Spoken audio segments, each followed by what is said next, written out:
Well, looking at that grant coming through, let's just talk to us about what this all means for cargo clearance. Yeah, thank you so much. The objective of this grant is to help us to, as Kentrade, on behalf of the government of Kenya, to put up an electronic platform, which is commonly known as a single window system platform, which will integrate the systems of all government stakeholders who are involved in the international trade transaction documentation, processing and approval. The problem we have now is that we have many stakeholders involved in the cargo clearance processes, both in the private and public sectors. And there are so many documentation that a shipper has to fill to be able to get his cargo cleared for import or for export. And in so doing, there's a lot of delays, there's a lot of paperwork, there's a lot of corruption in the whole process because it's a very subjective process. And what we aim to do, and has been done in many other countries, both in the developed and developing countries, is to put up this electronic platform, which will be the sole entry point for application for entry of all international trade transaction documentation. It means that vessels coming through the port of Mombasa, for instance, will have to lodge their manifest through this platform. What the platform will do, it will have the intelligence to disseminate this documentation, the manifests or declarations by shippers, to the various government agencies who are involved in approval, processing and approval of this documentation.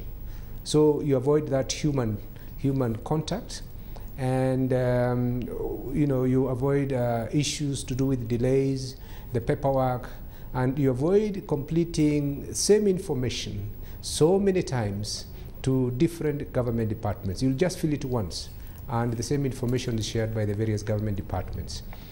We shall have a memorandum understanding, an SLA, service level agreement signed between us as Kentrade and the various government departments and various government corporations involved in this process to ensure that such a documentation will be completed, approved or otherwise within a specified period of time.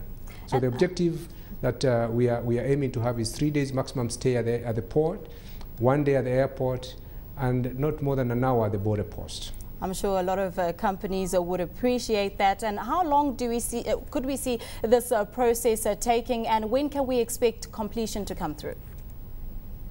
Yeah, we have two phases. The first phase has commenced already, and we expect to complete it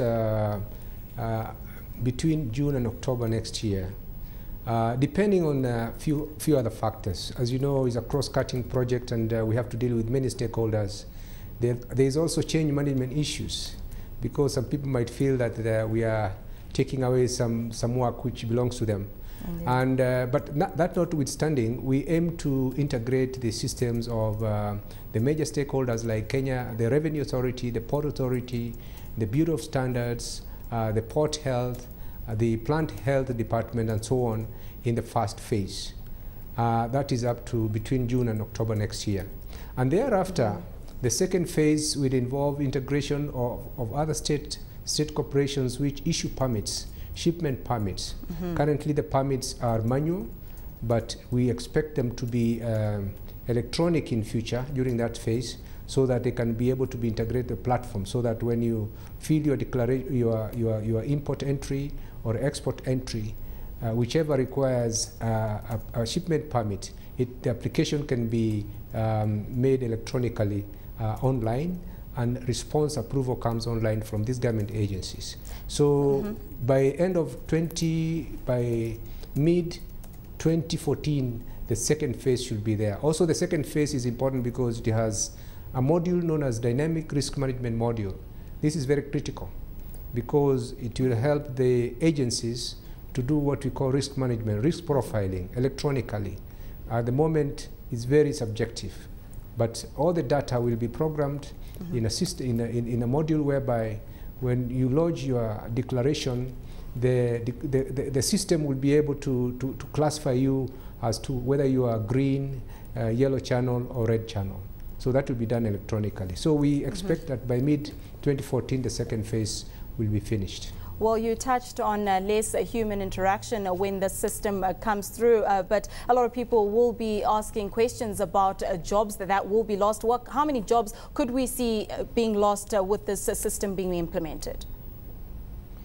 That's a good question, and of course this is the biggest fear when you have this kind of changes. We believe that there are no jobs going to be lost.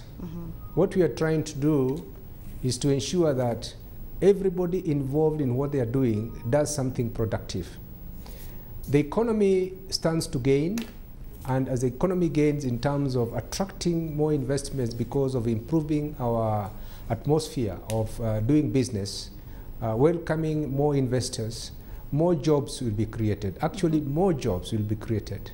At the moment, there are wastages of up to $300 million a year that the economy loses because of these inefficiencies. Inefficiencies are expensive. And at the end of the day, these inefficiencies are translated into increased prices of products on the shelf, which actually the same people, the same citizens have to go and buy at higher prices. So at the end of the day, I think the country and the citizens stand to gain for improved efficiency in terms of doing business in this country.